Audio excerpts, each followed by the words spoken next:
paling tidak dari Injil yang kita dengar, kita semakin punya keyakinan, semakin punya kepercayaan diri. Untuk apa? Untuk datang berdoa. Yesus mengatakan, ada 2 orang pergi ke bait Allah untuk berdoa. Oke lah, 2 orang itu kemudian dijelaskan, 1 orang Farisi, 1 pemungut cukai. Tetapi keyakinan ada 2 orang pergi ke bait Allah untuk berdoa. Maka siapapun boleh berdoa. Maka siapapun boleh datang ke gereja untuk berdoa. Tidak usah melihat, aduh saya ini banyak dosanya Romo. Aduh saya ini jarang berdoa, jarang ke gereja Romo, saya nggak aktif. Enggak ditanya. Anda ketika datang ke gereja kan nggak ditanya, tiketnya mana? Ini aktif atau enggak? Enggak ditanya. Karena Yesus mengatakan sendiri, 2 orang pergi ke bait Allah untuk berdoa. Maka berdoa ke gereja itu hak semua orang. Tergantung kita sebagai apa nih? Orang Farisi atau pemungut cukai. Kita semua tentu punya dosa. Kita semua tentu punya kesalahan, tapi di balik itu kita juga punya kesucian hidup. Kita punya kekudusan masing-masing yang kita hidupi. Maka poin pertama, siapapun boleh datang untuk berdoa. Siapapun boleh menghadap Tuhan untuk mengucap syukur. Itu poin yang pertama. Lalu poin selanjutnya, pertanyaannya kan kita datang sebagai siapa nih? Orang Farisi atau pemungut cukai?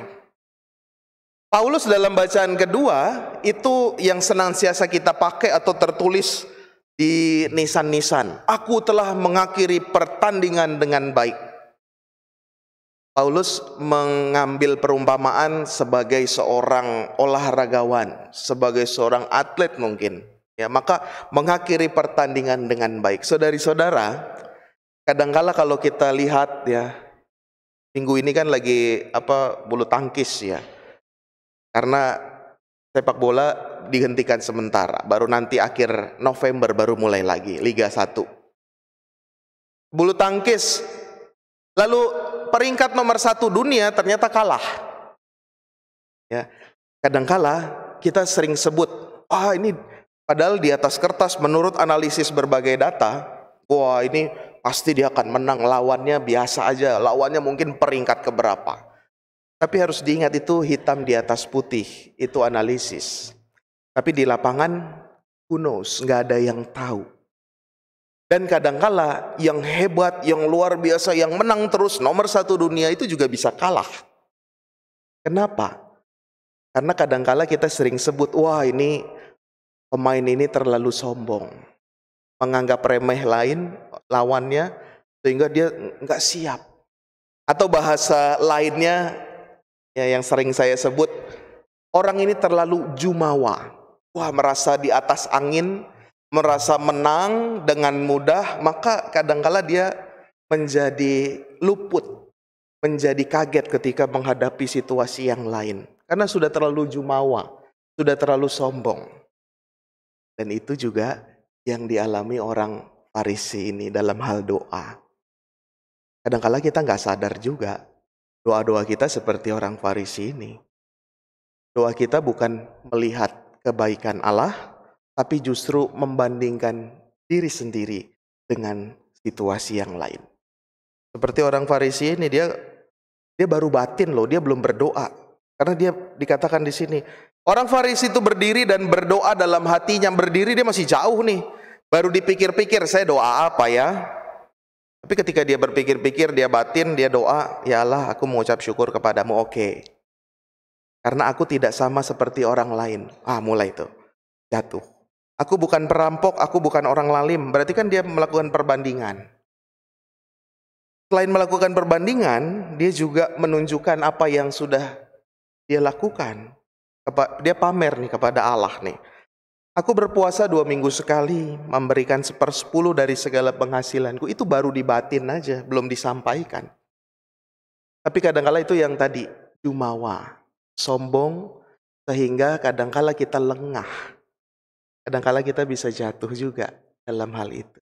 Kesombongan rohani. Kamu cukai datang, mungkin berdiri belakang agak jauh. Lalu dia membatin, apa ya yang saya doakan? Mungkin gak kepikiran. Tapi dia cuma berpikir, ya Tuhan, kasihanilah aku orang berdosa ini. Dan Yesus mengatakan itu doa yang sejadinya. Itu doa yang sejujurnya. Karena merasa kita punya banyak kesalahan, punya banyak kekurangan, kadangkala tidak setia sama Tuhan. Kita datang untuk memohon belas kasih. Saudari-saudara, hari ini hari Minggu Misi, kita diajak untuk menjadi saksi Kristus, bukan hanya lewat omongan, bukan hanya kita koar-koar di sana, ayo Yesus Kristus penyelamat kita, nggak butuh. Pergi keliling-keliling, ayo ke gereja, Yesus Kristus penyelamat kita, juru selamat kita. Tidak seperti itu. Tapi bagaimana kita menjadi saksi Kristus dalam iman, harapan, dan kasih. Dan itu tampak dalam perbuatan kita sehari. Salah satunya, ketika berdoa, kita bukan merendahkan, bukan jumawa, tetapi memohon belas kasih Tuhan. Karena dia yang punya kehendak dalam hidup.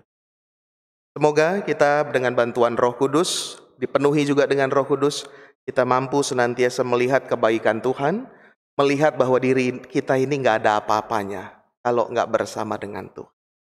Kita hening sejenak, kita syukuri rahmat Roh Kudus yang membuat kita senantiasa mau datang kepada Tuhan dan memohon belas kasih-Nya. Mari kita tanggapi sabda Tuhan dengan memperbaharui iman kita.